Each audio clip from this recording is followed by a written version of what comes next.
There's a path you take, and a path I'm taking. The choice is up to you, my friend. Hi everyone, welcome to Priority Holder. Today we'll be playing Red-White Land Destruction in the Timeless format. So like our key land destruction pieces today are White Orchid Phantom, which ETBs and it can destroy a non-basic and lets the controller replace it with the basic. And Stone Rain, which can straight up destroy lands. And couple copies of Magmatic Hellkite, which lets you sort of like White Orchid, destroy land, let them replace it, but the replaced land comes in with a stun counter. So we're trying to blow up the opponent's lands, and we have sort of like a red-white scam thing going on with both Fury and Solitude to pitch like clunky things into, and then we can even scam them with the Ephemerate, and as well as like powerhouses like Ajani with a lot of means to flip it. So 4 Shatterskulls and 4 Furies means we can direct one point at our cat token and flip it for like a strong closer. So let's blow up some lands.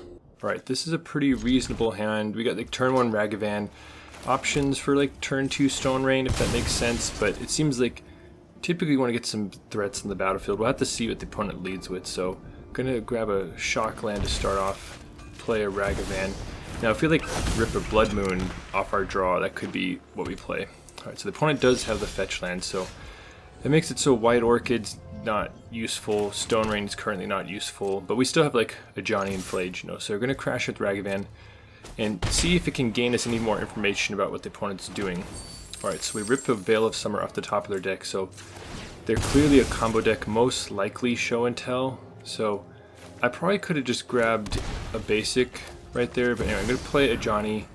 It just puts a ton of stats in the battlefield, and like I said, the land destruction stuff is just not useful at the moment, so we're just going to try and clock them for a ton of damage next turn. Alright, so they're going to crack their fetch. And they did get a non-basic, so that means White Orchid is now active. And there's Born Upon It win, so it's like 100% confirmed playing against Show and Tell. Alright, so they play a turn 2 taplet. So they're actually 4 colors, which is a little ambitious. They're not always doing that, which means like our basic check plan is online. So what happens now is if Ragavan gets through, which it looks like it does, we have 5 mana available on turn 3, which means it's going to be a Stone Rain and White Orchid turn. So I'm going to lead at the Stone Rain in case they have like a Spell Pierce or something. They want to knock out their open blue source. So they're down to 1 mana, and now we can, we know that they need 4 colors, and so we're going to basic check them right here with White Orchid. So I'm going to play White Orchid and get them down to presumably just 1 color. So we're going to hit their last land and really just try and like knock out their mana sources and like make it so they can't play all their tutors properly. Alright, so another tap land from the opponent. Alright, so we have a ton of damage right here, so we're going to crash in and get them down to 5. Now I was thinking like, okay, I can blink the White Orchid and kill their land. I'm like, wait a second, I can just kill them by just blinking Phlage with its ETB on the stack. So I'm going to just sort of scam them right here with Phlage using Ephemerate and just end the game. Not even give them a chance to possibly get to 3 mana. So, and yeah, the opponent's seen enough, on to the next game. Another great hand. I mean, there's a Stone Rain in the hand. Like, what else could you ask for? Not to mention turn 1 Ragavan to possibly ramp us there. So, opponent has a Loris Companion over there. So it means like Ragavan might not, not be able to get through. Alright, there's a Static Prison. So Ragavan's definitely not to getting through. Would have loved to get the 3 mana on turn 2. But we did get a White Orchid Phantom, which seems to be a pretty fantastic turn 2 play. Might be able to color screw the opponent right here, so we'll have to see. So we're gonna knock out their first non-basic. Alright, so they lock up a white source. And we have active Pitchcast Solitude just in case things go bad. Alright, so the opponent did have another fetch land, so they're going to be able to get their color situation sorted out a little bit. Alright, Amped Raptor is annoying. It could allow them to bank some energy. And they found a Bowmaster, so thankfully it doesn't kill White Orchid, but they're going to ding us. We don't have a lot of card draw in this deck, so Bowmasters is not really a big problem. So what do we do now? We could like Phlage something, but honestly I'm not really scared of their threats at the moment, so I'm actually going to Stone Rain their multicolor source, and as we blow that up, if you like seeing lands go from the battlefield to the graveyard, please Debtor's Pulpit the like button. Alright, now the opponent's down to 0 energy right now. We might get our Ragavan back without much hassle, so we have to see if they can recoup some energy. Opponent keeps finding fetches though, and they're going to Thoughtseize us. Now, they actually took a long time with this decision. I don't blame them because our hand is actually quite stacked. Alright, so they're going to swords our creature and crash in. They don't have much of a clock right now. We know they are at minimum locked out of red at the moment. Fury is incredible. We don't have enough cards in the graveyard yet for a Phlage escape, so that's why I just put the land to play tap. But we did get a Ragavan back. Alright, so despite our best efforts, the opponent is back up to their 3 colors. And Ragavan's going back to jail, do not collect 200. Alright, so it's getting imprisoned again. They're going to crash in. We would love a red card right here. Alright, so there's a red card. So the awesome thing now is that if we pitch Cast Fury, first of all, it's going to be a clean sweep 4 for 2, I guess. We're not spending any mana on it though, so we're going to kill all of their creatures. This is why you play Fury. This is so awesome when you get to do this. Would have loved if that was like the last card we needed to put Phlage into play, you know, but not quite there yet. So opponent puts Lurrus into hand, and I'm checking in their graveyard. So now we the fetch could set up Phlage. The problem is they can just Lurrus, then rebuy a Static Prison, and then Phlage goes bye-bye, and that's like a huge tempo loss right there. So going to not escape Phlage and just wait till they drop Lurrus and do something. The thing is, we have like a face-up Solitude, so that might like change how they play. Okay, they're still running out Lurrus. They're gonna try and get some value. So I don't want to be passing priority unnecessarily, so I'm just going to crack and just get the mana set up right now. Alright, and we're going to see what the opponent ends up playing from them. Alright, so they're just going to run out of Bowmasters. And they're hoping just to like rush us down at low health.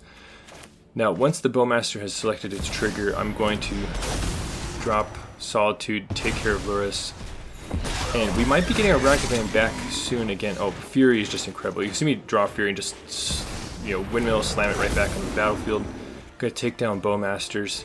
It's also going to clear the way for a Solitude attack and lock up a little bit of life gain. So, and we could have also escaped Phlage there, but like it's nice just to keep that in your back pocket till you really need it. Alright, there's Guide of Souls. Let's see if they can... Alright, so they didn't make any more energy yet, so going to escape Phlage right now to try and Helix Guide of Souls and just send in for lethal. Alright, so Guide of Souls bites the dust, and going to just crash in with our creature. Alright, so opponent has a Galvanic Discharge to take down Fury. Solitude is still pretty good though, but they have another Galvanic Discharge, and it gives them one more energy to keep Ragavan locked up for one more turn. But the opponent's going to need something nice right here because Phlage is going to kill them, and yeah, they move on to the next one. So that was just an awesome grind out match against energy. You could see how the land destruction was actually pretty vexing for them. Alright, turn 1 Delver from the opposing battlefield. That makes our turn 1 Ragavan look a lot less nice. Unless like Delver flips and they just attack in and we get a clear attack, So could have Solituded before the flip, especially now that they have like mana drain mana. So there was an argument to, Solituding while their shields were down, but I wasn't really concerned about their creature. Now we have to play around mana drain. So we're going to crash in right here with Ragavan. And they're going to Brazen Borrower, bounce it. So now that the shields are down, I'm actually just going to pitch cast Solitude to take down Insectile Aberration.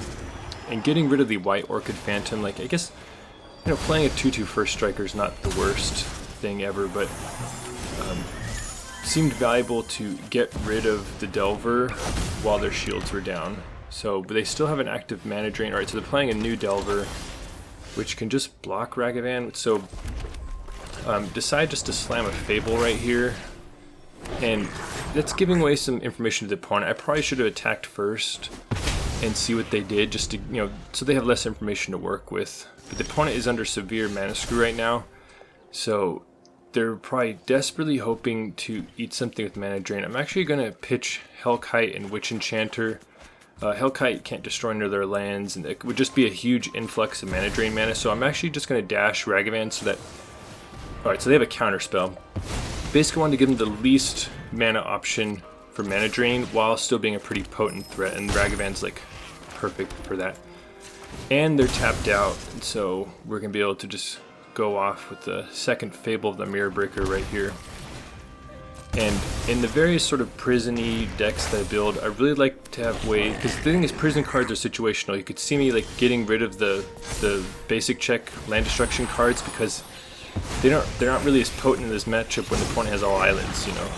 And Fable and stuff like FOMO really helps you sift through the cards to find what you actually need. So I love having that kind of stuff available. So we have another copy of Ragavan. We're gonna do the same thing just to try and clear through their mana drain and not give them like a lot of value off it. So we're gonna send them with the Goblin Shamans.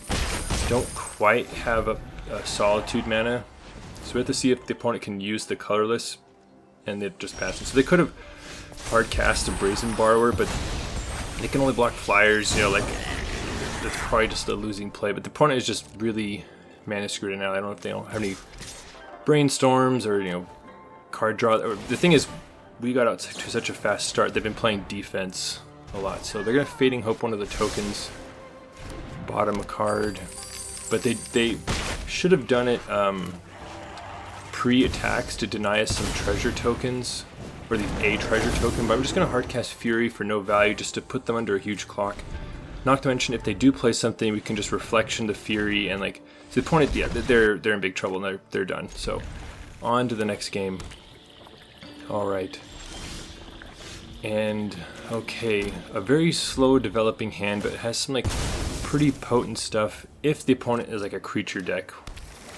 All right, blue-black Surveil Land, so we'll have to see what we're in for. Could be combo, could be mid-range. Still no clues from their graveyard. Just double polluted Delta. Another fetch land. We're gonna grab a Surveil right here. And don't exactly know what's going on, but we do have a possible like play Ajani and then pitch cast Fury to flip it. Going to skip Ephemerate there. Want to get some more mana sources, though it is tempting to possibly be able to scam a Fury or one of our land destruction ones. So in case the opponent is a combo deck, I'm leading with White Orchid Phantom to start like attacking their mana base. Alright, so the opponent's going to crack Bloodstained Mire and just get another blue-black source. So we're not really hurting their mana sources that much. We did see a Reanimate hit the graveyard, which make me think that it's a mid-range deck we're battling against. And the opponent plays land and passes. So I'm trying to figure out what exactly we're battling against right here, because that'll dictate like what we should be playing. I'm going to play Ajani right now. Like, I'm wondering if they're holding up like Bowmasters or something. And just going to play a tapped Witch Enchanter. We have like a really strong hand, like a lot of burn with double Phlage. If they ever go shields down, we can hit them with the Hellkite. It could be pretty strong. Alright, so we're going to see if the opponent has anything in store for us. And they're still passing, so like we have not really seen anything from them. I'm going to crack the Bloodstained Mire to get a mountain into play. And I'm just going to fire off a Magmatic Hellkite. It's still, I have like suspicion that they're a combo deck, so I want to try and like eat up their mana sources as much as I can. Alright, and was also keeping the option open to flipping Ajani with the Pitchcast Fury. Wanted to see if they used a counterspell on Hellkite to like put their shields down. Alright, so the opponent is actually going to grief us. And we have a really strong hand. Alright, so they're going to take Fury, which makes sense given like what we have on the battlefield. But they are a Reanimate deck, so Fury's going to do some work right here. They're going to get to chew up some things. Now the opponent actually makes a mistake distributing the damage by killing the cat token and not Ajani. It's just going to allow us to flip it with an active red permanent into play. So I'm like, alright, well I'll just flip it. And the opponent realizes right after like what they've done, and yeah, they just pack it in. So on to the next game. And we could scam a turn 1 Fury right here thanks to Ephemerate. And it holds them off anything on turn 2. Because if they play it, Ephemerate hits the stack again, and you know, so that is an option. I end up opting for turn 1 Ragavan. I don't. Anyway, maybe it's better just to turn 1 scam a Fury into play. I guess it would have just eaten the swords. Anyway, we had no way of knowing that, but Alright, so the opponent's going to crash in with Ragavan and start the train. Alright, so they get something uncastable at least. Alright, there's an Ocelot Pride and they have a backup treasure. Okay, so going to pitch cast a Fury right here and take out their creatures. And I'm going to scam it into play with Ephemerate. And that's one reason to hold back, is to have more targets. So I sped through that because it just takes forever to execute. And I'm going to put this into play. Now I'm noticing right now, this is going to be relevant in a second. Turns out we're getting basic checked ourselves with an opposing Blood Moon. I'll go ahead and link a Blood Moon deck of my own right here. I love playing prison decks of all their forms. It's not too bad at the moment because we can play Fable and we have an active Fury. But as you could see, I had a red fetch in hand, and that is just a straight up well, I guess we're not a Blood Moon deck ourselves. I'm so used to looking at my prison deck, so I guess not necessarily a mistake, but a lot of times you want to have a lot of white fetches to lock up your white mana, like when you're a Blood Moon deck yourself. So now the opponent has just made things complicated with Goblin Bombardment and a First Striker in play, so that like throws off any of our attacks right now. So I'm pitching some white cards with Fable and drawing into more white cards. So the thing is, we have one guaranteed white source with the Shaman, and what I decided to do is to just Ephemerate the Fury right here. The reason is they don't have enough to like fizzle the Ephemerate by just bombarding Fury with their creatures, and so they're going to just send them both at the Goblin token to deny us that. So we clear their board, and we have an incoming Ephemerate next turn. So we have to see what the opponent draws, and it's just they rip the perfect card off the top with an Ajani. Now this is heads up play from the opponent right here. I think some people would mess up the math on this, but they're going to shoot Fury for 1 damage, make a cat, shoot it for 1 more damage, and then sack the cat with Bombardment to kill Fury. They need to do that because there's an incoming Ephemerate which is going to mow down everything otherwise. And so our Ephemerate bricks, and now we are in pretty big trouble against an active Ajani. Now we can still, we have Chrome Moxes, you know, like, so we're not out of it, and we have Furies also that can really get us back into things. So our reflection is, they're just going to take it real cautious. And I like this play from them, like, just they know they're way ahead, and so they're just playing very cautious to not allow us to get like any sort of advantage, because let's say we find a Fury and then we get to scam it like with reflections or something like that, that could like be devastating for them. So I like the play from the opponent of being very cautious right there. Now we're just slowly, like, we could still rip a Chrome Mox and do some cool things. And once again, Fury can like kill a cat token, kill a Johnny, you know, like there's a lot it can do. Stone Rain's too little too late. We could, you know, our attempt to, you know, basic check and land destruction is not really working. And they still have like a treasure, you know, so it's rapidly becoming too late at this point. And then there's an opposing Fable, and it just seems like the opponent has managed to eke it out, so we're going to pack it in. But a little bit of karma there, getting basic checked ourselves, punishing greedy mana bases while running a greedy mana base. That's just like a priority holder classic right there. So, alright, turn 1 Surveil. Don't love putting like a potential reanimation target in the graveyard, but like we just need some mana sources, and like we already have a Solitude. So, alright, blue-white fetch on the other side. Trying to figure out what to do. Seems like a good point just to slam Ajani. See if we get hit with like a spell snare or something crazy. Alright, blue, black, Surveil from the opponent. Don't love to see that. Like, this deck, I think, can struggle against the combo decks unless you manage to get a bunch of land destruction off early on. The opponent is going to Demonic Tutor.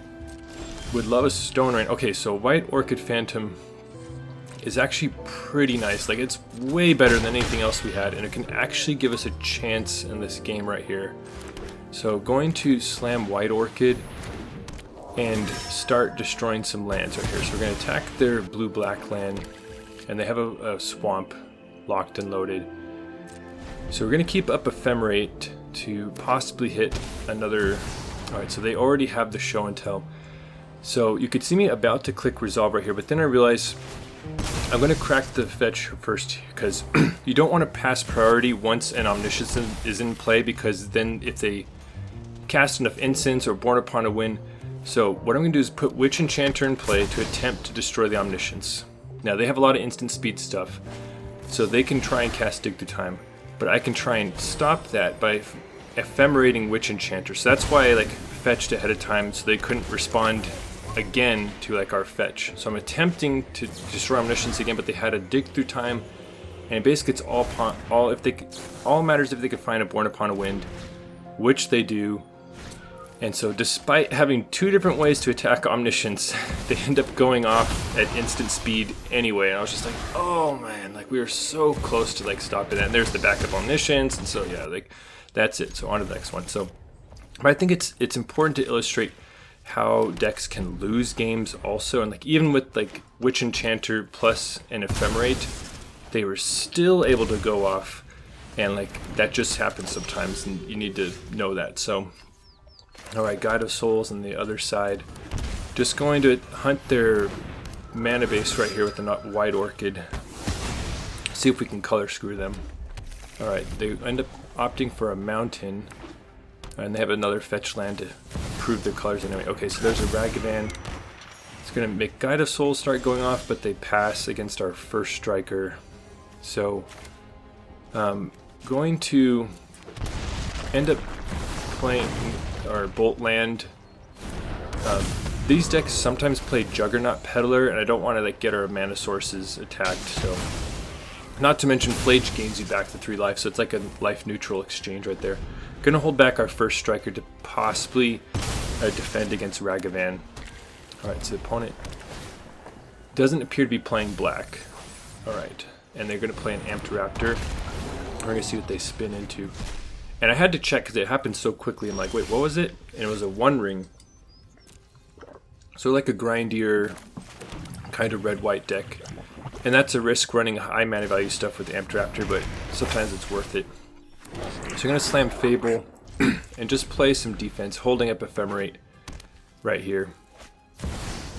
And this is exactly why I hold up. So they're going to Phlage. I'm going to wait till they select their Phlage target, and they are going to hit our first striker, which makes sense. But we're going to try and blow them out right here by using a shock land and then hitting White Orchid with Ephemerate.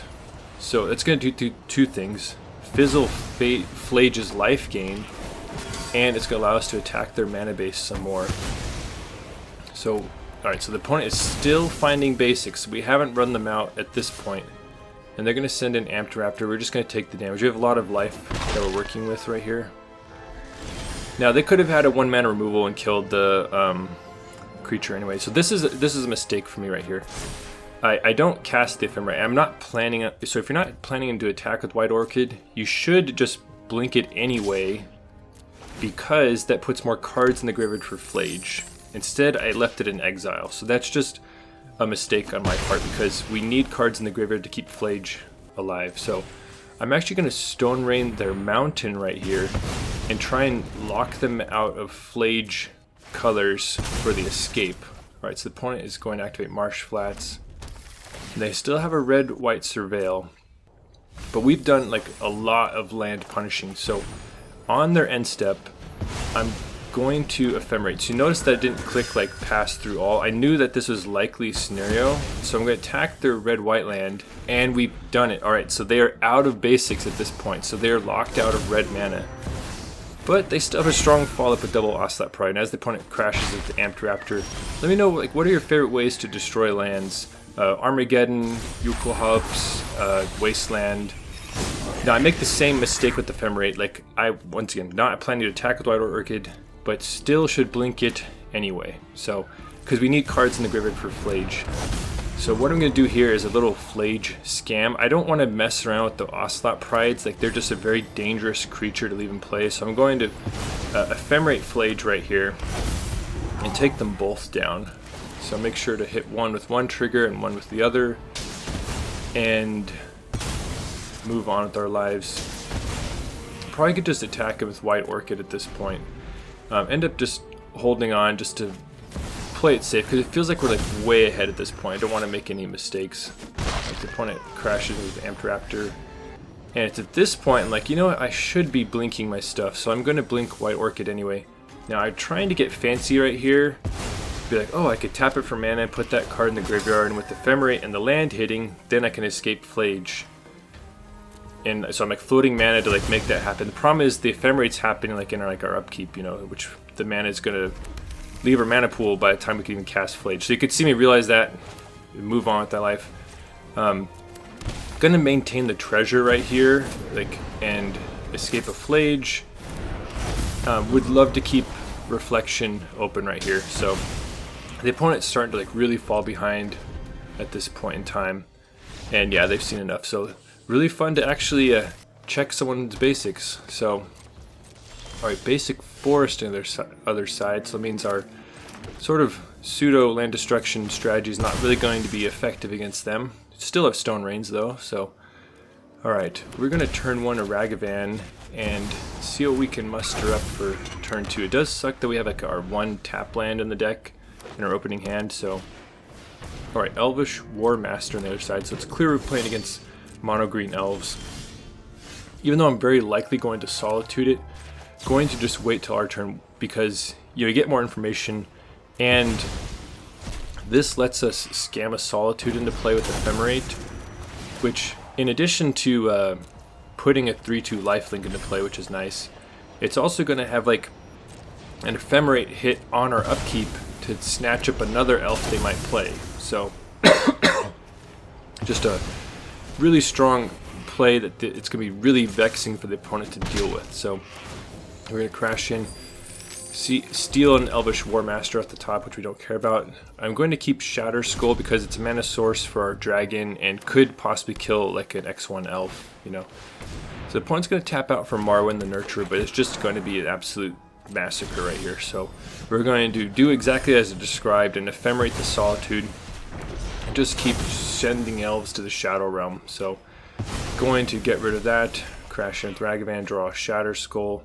So we could just like play a Hellkite right here. Wait to see what we get from the opponent. There's something to be said about holding on to Shatterskull to like try and flip an Ajani later on, because we can damage our own cat token, you know, to flip it, just like we can do with Fury. Opt for Ajani and to hold on to the Hellkite. Wanted to keep up Ephemerate.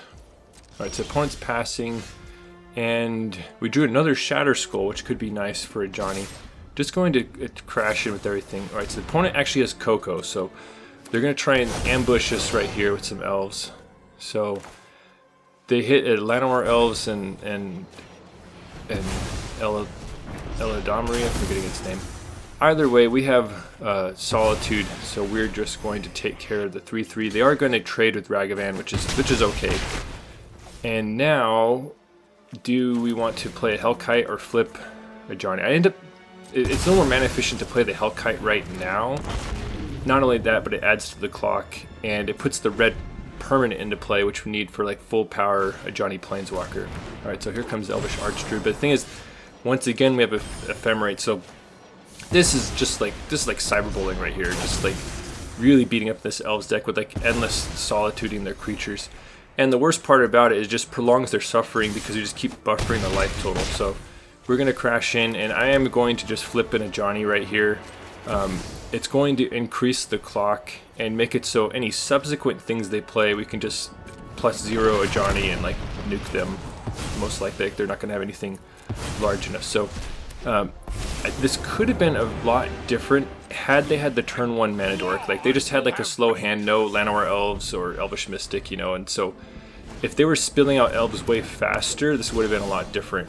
Oh, and we drew the Stone Rain, which is nice. So we could take them off enough mana for Coco. And going to blow up their creature, crash in, blow up their land. You know how we do this. Going to attack their forest. And the opponent ends up timing out right here. I'm not sure like what happens, but anyway, they just concede shortly after. So we're on to the next game. And that was just an absolute massacre against elves. Alright, Luris with the black-white land into Guide of Souls. If we had a Fury in hand, it'd be feeling pretty nice, because we could like Ephemerate, scam it into play. And the opponent has a Juggernaut Peddler, which is really bad news for us. We just had like a really clunky hand. They're going to allow them to not only see what's going on, but like interfere with our game plan. So they see everything and they opt to take Ajani, which makes sense. It just puts a lot of bodies in the battlefield. So, and we end up with the Juggernaut in our hand for our troubles.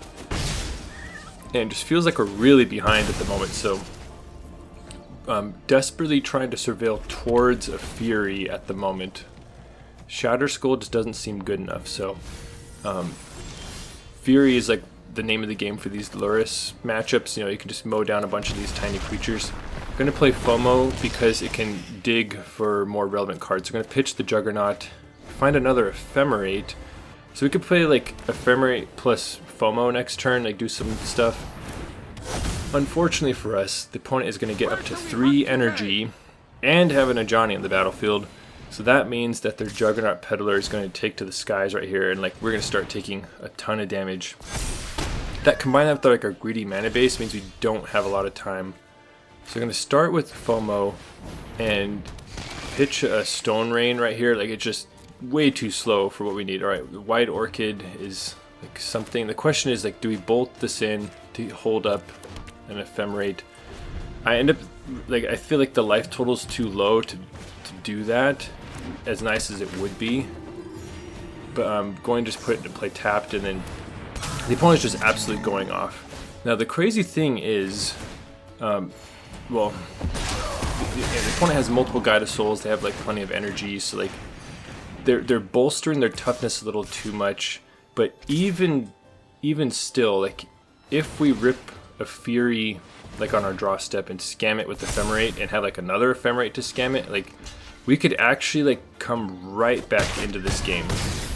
We'd have to prioritize killing the Guide of Souls and now the Ajani Planeswalker and the Juggernaut Peddler, but Fury would be able to do a lot of cleanup right here. So, and we draw a Ragavan. Now this is the problem. We can Ephemerate a FOMO to try and get one more draw. The thing is, the opponent has active Orcish Bowmasters, so it means like every time we draw, we're just losing more life and adding more toughness to the battlefield. But for due diligence, I'm going to look at least once, and then yeah, we didn't find what we need, and we pack it in. Well, that was fun and a surprisingly viable strategy. Like we definitely were able to like impede opponents' progress by like messing with their mana bases multiple times, though there wasn't always enough to get there. But yeah, it's like I think it's a pretty fun strategy to think about. Now you could see like a really stuffed sideboard of ideas right here. You could dip into green for like more mana disruption and lean more into like the Ponza side of things. You could throw in some indestructible lands if you want to like ramp with Cleansing Wildfire, or use this as more pressure for opposing lands.